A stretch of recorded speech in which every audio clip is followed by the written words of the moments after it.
Beni Yuliawan.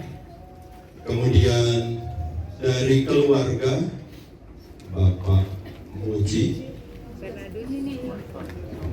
Suasana penuh iringan lagu dan doa menyelimuti kawasan Gereja Katolik Paroki St. Stanislaus Girisonta saat jenazah Fransiskus Saverius Muji Sutrisno atau Romo Muji disemayamkan sebelum dimakamkan. Jenazah Romo Muji tiba di Girisonta sekira pukul 4.30 WIB, diiringi rombongan 2 bus serta sejumlah keluarga. Sejak pagi hari, jemaat dan pelayat dari berbagai daerah mulai berdatangan ke Girisonta. Mereka dari beragam latar belakang. Selain dari Jakarta, tempat Romo Muji mengabdikan sebagian besar hidupnya, hadir pula para Yesuit dari Jawa Tengah, Yogyakarta, tokoh lintas agama seperti bhikkhu dan ulama. Hingga kalangan seniman dan budayawan yang pernah bersentuhan langsung maupun tidak langsung dengan sosok Imam Yesuit yang dikenal dekat dengan banyak kalangan. Seribuan jemaat dan para tokoh lintas agama yang hadir memberikan penghormatan terakhir sebelum Romo Muji dikebumikan. Misa Requiem dipimpin oleh Provinsial Serikat Yesus Provinsi Indonesia, Benediktus Hari Juliawan. Misa Requiem merupakan ibadah khusus untuk mendoakan umat yang telah meninggal dunia. Usai misa, jenazah Romo Muji dibawa menuju tempat pemakaman para anggota Serikat Yesus yang berjarak sekitar 100 meter dari gereja. Prosesi berlangsung hikmat. Di area pemakaman Taman Ratu Damai, doa-doa dipanjatkan sebelum peti diturunkan ke liang lahat, dilanjutkan dengan tabur bunga dan doa pribadi dari para pelayat. Bagi Romo Beni, sosok Romo Muji merupakan pribadi yang unik dan nyentrik. Meski berlatar belakang filsafat dan berprofesi sebagai dosen, ia memilih jalan seni sebagai medium perjumpaan dengan banyak orang.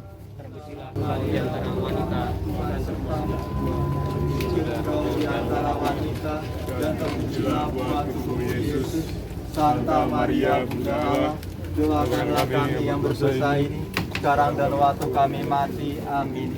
Salam Maria, penuh rahmat Tuhan.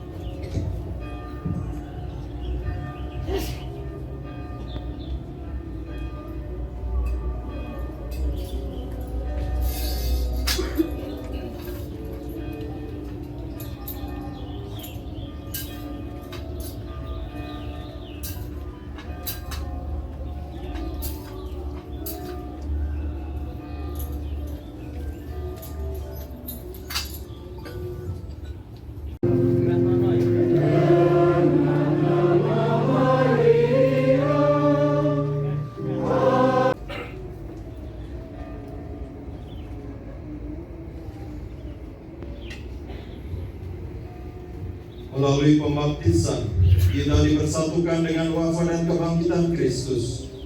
Semoga air suci ini menandakan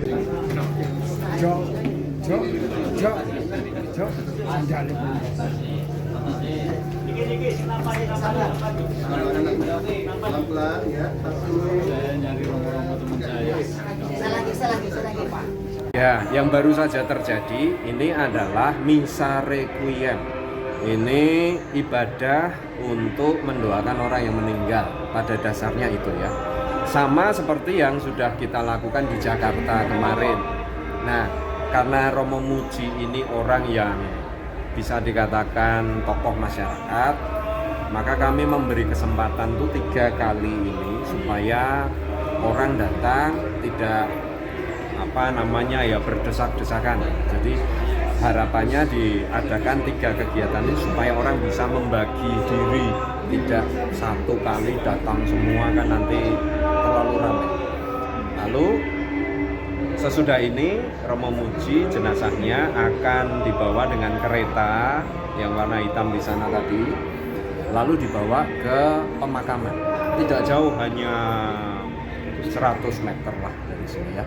Dibawa ke sana, dan di sana nanti itu adalah pemakaman para anggota Serikat Yesus. Kami nanti semua kalau mati ya dikuburnya di sana.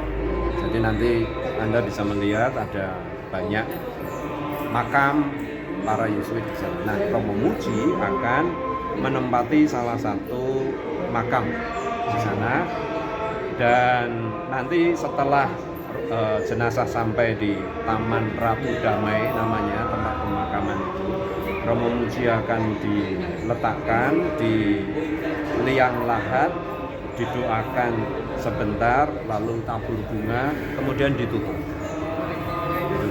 kemudian memberi kesempatan orang untuk menaburkan bunga, atau kalau masih ingin berdoa di situ silakan. Dengan penutupan peti maka selesailah semua rangkaian pemakaman. Ini dihadiri dari mana aja, Romo? Ini ya, sejauh saya bisa mengenali orang-orang ini ya, yang pasti ini ada sebagian orang dari Jakarta, tempat Romo Muji menghabiskan sebagian besar hidupnya ya, di Jakarta memang. Lalu sebagian adalah kami para Yesuit yang sebagian dari Jakarta, sebagian dari Jawa Tengah dan sekitarnya, Jogja. Lalu saya melihat para tokoh agama, ada para biku, ada ulama ikut datang di dalam ini misa ini tadi ya.